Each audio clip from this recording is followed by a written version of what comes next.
Assalamualaikum warahmatullahi wabarakatuh. Dengan adanya video ini, saya, Wulanda absen 29 kelas 11 IPA 5 dari SMA Darul Ulum 1 Peterangan Jombang akan memberikan penjelasan materi dan pembahasan 10 soal OSN biologi. Nah, penjelasan materi yang akan saya paparkan adalah sebagai berikut. Yang pertama adalah komponen kimia sel. Komponen kimia sel terdiri dari 1. Karbohidrat. Karbohidrat merupakan salah satu komponen kimiawi penyusun sel yang sangat penting dalam proses-proses fisiologi yang terdapat dalam sel makhluk hidup. Komponen ini terdiri atas unsur karbon, oksigen, dan hidrogen yang membentuk rumus molekul CnH2ON. Jika mengacu pada struktur ikatan molekulnya, maka karbohidrat akan dibedakan menjadi 3, yaitu 1. Monosakarida, 2. Disakarida, 3. Polisakarida. Yang pertama, monosakarida. Monosakarida adalah gula sederhana yang menjadi senyawa dasar penyusun karbohidrat. Kemudian yang kedua, disakarida. Disakarida adalah 2 monosakarida yang bergabung melalui reaksi dehidrasi atau reaksi kondensasi. Dengan kata lain, disakarida ini adalah karbohidrat yang terdiri dari 2 molekul gula sederhana. Kemudian yang ketiga, polisakarida. Polisakarida adalah jenis karbohidrat yang terbentuk dari 3 monosakarida atau lebih. Karena molekulnya yang sangat besar, polisakarida tidak terasa manis dan tidak larut dalam air. Komponen kimiawi penyusun sel berikutnya adalah lemak. Lemak tersusun atas unsur karbon, hidrogen, dan oksigen. Lemak dibentuk oleh gliserol dan asam lemak. Lemak berfungsi sebagai komponen utama membran plasma, pembentukan hormon, dan pembentukan vitamin dalam sel hidup. Unsur organik terbesar yang menyusun sebuah sel merupakan protein. Ini pembahasan yang ketiga ya, sehabis karbohidrat, lemak, kemudian protein. Protein terdiri atas karbon, hidrogen, oksigen, dan nitrogen. Protein sendiri merupakan polimer dari asam amino yang saling berikatan dengan ikatan peptida. Setelah membahas tentang komponen kimia sel, sekarang kita pindah ke enzim. Enzim adalah biokatalisator organik yang dihasilkan organisme hidup di dalam protoplasma yang terdiri atas protein atau suatu senyawa yang berikatan dengan protein.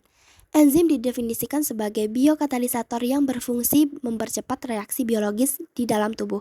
Dengan adanya enzim, proses reaksi biologis di dalam tubuh bisa terjadi tanpa ikut bereaksi dengan substrat atau komponen yang akan dipecah oleh enzim.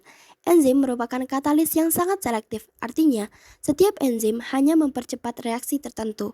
Beberapa enzim membantu memecah molekul besar menjadi potongan-potongan kecil yang lebih mudah diserap tubuh. Namun, ada juga enzim yang membantu mengikat 2 molekul menjadi satu untuk menghasilkan molekul baru. Pada enzim, terdapat bagian protein yang tidak tahan panas yang disebut dengan apoenzim.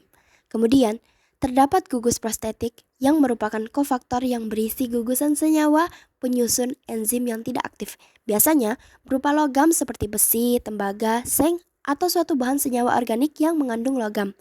Apoenzim dan gugus prostetik merupakan suatu kesatuan yang disebut holoenzim. Namun, ada juga bagian enzim yang apoenzim dan gugus prostetiknya tidak menyatu. Bagian gugus prostetik yang lepas kita sebut sebagai koenzim. Kemudian, ada 2 model cara kerja enzim. Yang pertama, pada model gembok dan kunci atau lock and key. Situs aktif enzim dibentuk secara tepat untuk menampung substrat tertentu. Kemudian yang kedua, sementara di model induced fit atau kecocokan yang terinduksi, situs aktif dan media tidak cocok satu sama lain.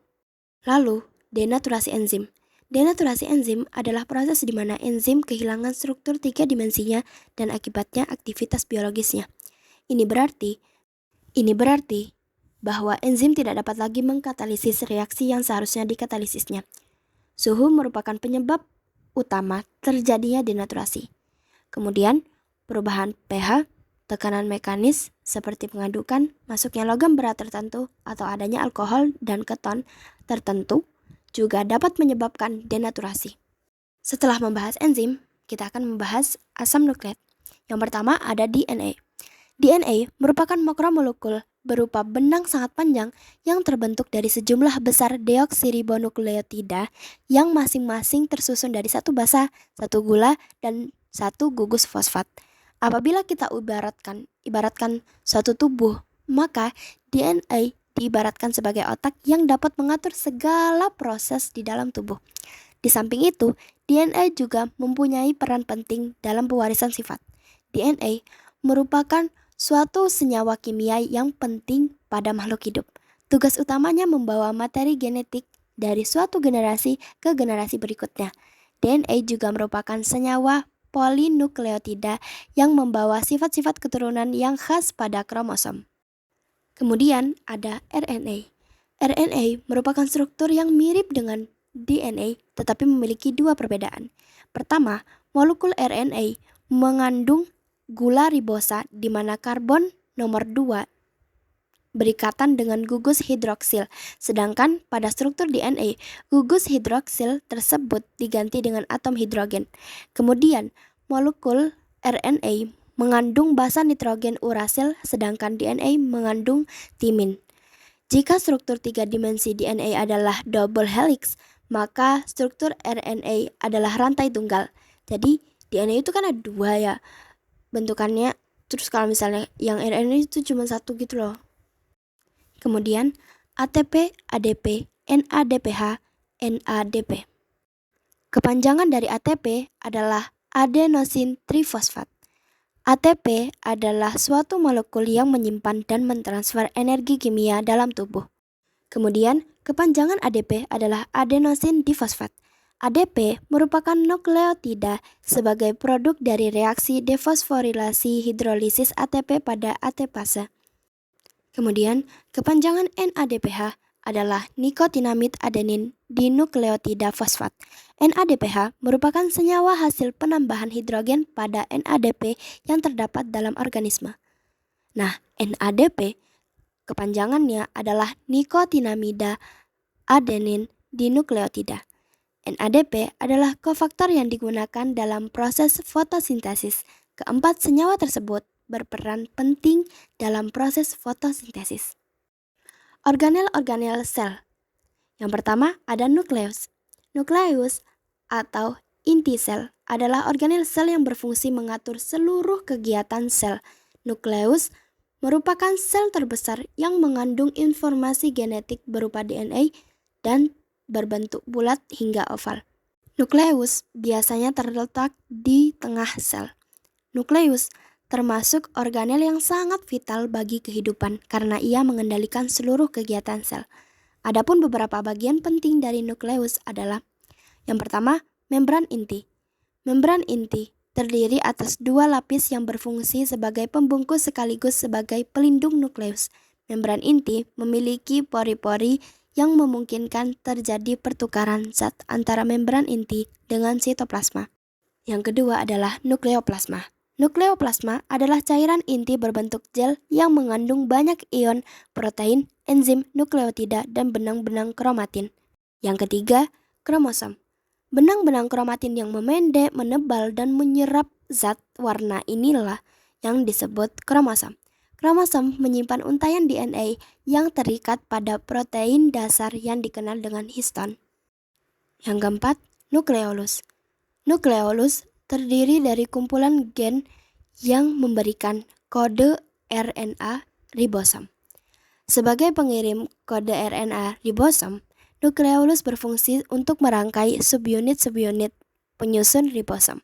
Nukleolus terbentuk pada saat terjadi proses sintesis transkripsi di dalam inti sel. Setelah nukleus, kita akan pindah ke sitoplasma. Sitoplasma merupakan bagian penting dalam sebuah sel. Bagian ini mencakup segala materi yang terletak di antara inti dan membran sel. Sel ini juga menjadi tempat berlangsungnya biosintesis dan bioenergetika. Beberapa organel sel yang ada dalam sitoplasma adalah mitokondria, ribosom, retikulum endoplasma, aparatus Golgi atau yang disebut dengan badan Golgi, kemudian lisosom. Yang pertama, mitokondria. Mitokondria terdapat dalam semua sel eukariotik serta terletak di sekitar nukleus atau tepi sel. Namun, Umumnya, mitokondria tersebar merata di dalam sitoplasma. Hal itu tak lepas dari fungsinya sebagai pembuat dan pemberi energi. Kemudian, ribosom. Ribosom merupakan butiran kecil nukleoprotein yang tersebar di dalam sitoplasma. Ribosom juga banyak melekat pada retikulum endoplasma. Ribosom yang tersebar di sitoplasma berfungsi untuk mensintesis protein yang berfungsi di dalam sitoplasma. Sedangkan ribosom yang melekat pada permukaan RA atau retikulum endoplasma berperan mensintesis protein yang hasilnya masuk ke lumen RA. Kemudian, retikulum endoplasma. Retikulum endoplasma adalah organel yang dapat ditemukan pada semua sel eukariotik. Retikulum endoplasma tersusun atas kantung pipih dan tabung dua lapis membran yang meluas dan menutupi sebagian besar sitoplasma. Kemudian, aparatus Golgi. Badan Golgi atau aparatus Golgi terdapat pada sel-sel sekretori seperti sel kelenjar pencernaan dan sel kelenjar pankreas.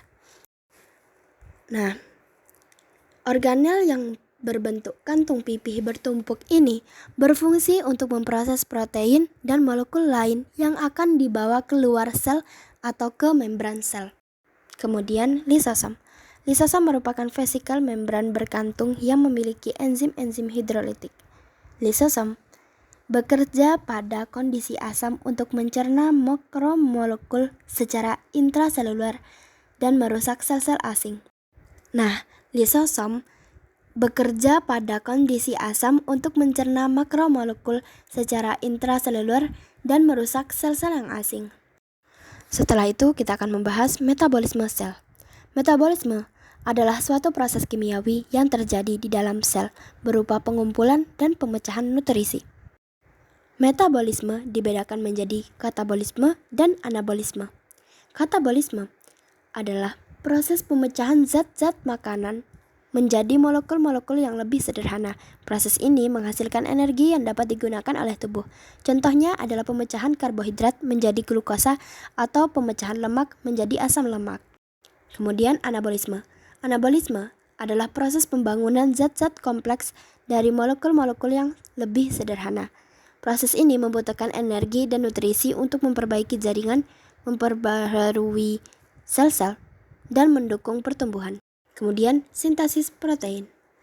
Sintesis protein adalah proses pembentukan protein di dalam tubuh makhluk hidup, termasuk manusia yang dilakukan RNA atas kode atau perintah dari DNA. Sintesis protein berlangsung di dalam inti sel, juga berada dalam ribosom yang merupakan organel sel yang ukurannya kecil dan padat.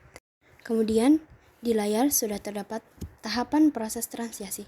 Sedangkan saya akan menjelaskan tentang transkripsi dan translasi. Transkripsi merupakan proses mencetak RNA yang dilakukan oleh DNA, terbentuk dibedakan menjadi 3, berupa tRNA, mRNA, dan rRNA. Kemudian, urutan asam amino akan ditentukan oleh basa nitrogen pada rantai mRNA. Adanya transkripsi juga berada dalam beberapa tahap, tepatnya 3, seperti inisiasi, elongasi, dan terminasi. Kemudian, translasi. Translasi merupakan proses penerjemahan kode genetik RNA menjadi urutan asam amino. Lewat tahapan ini, adanya disintesis polipeptida menggunakan kode genetik dari mRNA yang terdapat di dalam ribosom oleh tRNA. Dalam proses ini, diperlukan juga bantuan enzim sintetase tRNA, aminoasil, dan terdiri dari 3 proses, transkripsi, inisiasi, translasi, dan terminasi. Kemudian, kode genetik. Kode genetik adalah serangkaian instruksi yang disimpan dalam asam deoksiribonukleat atau DNA. Setiap organisme hidup yang menentukan sifat dan karakteristik organisme tersebut. Kode genetik pada dasarnya adalah bahasa yang digunakan DNA untuk mengkomunikasikan informasi ini. Hal ini dilakukan dengan menggunakan kode 3 huruf spesifik untuk setiap asam amino yang membentuk protein. Kode ini disebut kodon. Nah, Kode genetik bekerja melalui proses yang disebut transkripsi dan translasi. Transkripsi dan translasi udah saya jelaskan tadi. Sel hidup perlu mengambil bahan mentah dan nutrisi untuk melakukan reaksi biokimia yang kompleks. Pada saat yang sama, produk limbah perlu dibuang ke dalam sel untuk mencegah keracunan pada sel hidup. Zat-zat ini masuk dan keluar sel melalui proses transport yang berbeda seperti difusi, osmosis, dan transport aktif yang terjadi melalui membran plasma sel. Apa itu difusi, osmosis, dan transport aktif? Difusi adalah pergerakan suatu zat menuruni gradien konsentrasi. Difusi dapat terjadi dengan atau tanpa melewati membran semi-permeable atau membran plasma sel yang bersifat semi-permeable. Kemudian, osmosis. Osmosis adalah difusi molekul air menuruni gradien konsentrasi melalui membran semi-permeable. Kemudian, transport aktif. Transport aktif adalah pergerakan suatu zat melawan gradien konsentrasi. Apa saja zat yang terlibat? Contoh zat yang diangkut melalui difusi melintasi membran plasma sel adalah gas, seperti oksigen dan karbon dioksida, glukosa, dan urea. Sedangkan osmosis mengacu secara khusus pada pergerakan molekul air melintasi membran semi-permeable. Kemudian transport aktif melibatkan zat-zat seperti ion mineral diambil oleh akar tanaman dan glukosa yang diambil di usus kecil. Kemudian, pembahasan terakhir adalah mitosis dan meiosis. Mitosis adalah pembelahan sel yang menghasilkan dua sel anakan dan setiap sel anakan mengandung jumlah kromosom yang sama dengan kromosom induknya. Kemudian, meiosis adalah pembelahan sel yang menghasilkan 4 sel anakan yang masing-masing sel anakan mengandung separuh kromosom dari kromosom induknya. Setelah saya memaparkan beberapa materi secara singkat ini, setelah ini saya akan membahas 10 soal OSN biologi. Di sini saya akan memperlihatkan soalnya di dalam layar dan saya tidak akan membacakannya. Kemudian saya langsung akan membahas ke jawabannya. Soal pertama. Pernyataan A. Sel darah merah tidak memiliki membran dalam kecuali membran inti. Nah, pernyataan ini tuh salah karena sel darah merah tidak memiliki membran inti, tetapi pernyataan di kalimat terakhir menyatakan kecuali membran inti, sehingga pernyataan tersebut salah. Pernyataan B. Glikolipid ditemukan pada kedua sisi membran plasma. Pernyataan ini salah karena glikolipid terdapat di luar membran plasma. Pernyataan C. Komposisi protein pada membran sel tidak seragam di seluruh bagian membran plasma, sedangkan komposisi fosfolipid seragam di semua permukaan membran plasma. Pernyataan ini juga salah, karena komponen protein tidak seragam di seluruh bagian membran plasma, dan komposisi fosfolipid seharusnya juga nggak seragam di semua permukaan membran plasma. Sama-sama tidak seragam. Sedangkan di pernyataannya dijelaskan bahwa komposisi fosfolipid seragam di semua permukaan membran plasma. Pernyataan D. Membran sel pada organisme termofilik memiliki kandungan asam lemak tidak jenuh lebih tinggi dibandingkan organisme psikrofilik. Pernyataan ini juga salah, karena asam lemak tidak jenuh tidak membutuhkan suhu tinggi. Biasanya, yang suka suhu tinggi atau termofilik adalah lemak jenuh. Soal kedua. Pernyataan A. Analisis ekspresi gen pada percobaan di atas dilakukan dengan mengisolasi DNA di nukleus. Pernyataan ini salah, karena untuk melakukan percobaan pada tingkat sel tidak perlu mengisolasi DNA. Pernyataan B. Gen TBX3 merupakan gen penanda hepatosites. Dan ini juga salah, karena pada TBX3 yang hepatosites adalah yang A. Jika sebagai penanda, seharusnya grafik A dan C ini sama, tetapi di sini berbeda. Kemudian pernyataan C. Proses diferensiasi menyebabkan peningkatan ekspresi pada semua gen yang diamati. Pernyataan ini salah, karena pada grafik KRT19 menunjukkan grafik naik, pada grafik TBX3 menunjukkan grafik naik, pada grafik HNF4A menunjukkan grafik turun, dan pada grafik SOX 9 menunjukkan grafik naik, sehingga tidak semuanya menunjukkan peningkatan. Pernyataan D. Metode B lebih baik dalam menginduksi diferensiasi stem cell menjadi hepatitis. Nah, pernyataan ini benar karena grafik B dibanding dengan sel hepatitis yang ditunjukkan oleh huruf A cenderung menunjukkan hasil induksi yang lebih baik. Soal ketiga. Nah, pernyataan A ini salah karena seharusnya di D atau Z. Kemudian pernyataan B benar. Pernyataan C benar juga. Kemudian pernyataan D salah karena seharusnya di fase A. Soal keempat. Pernyataan A benar.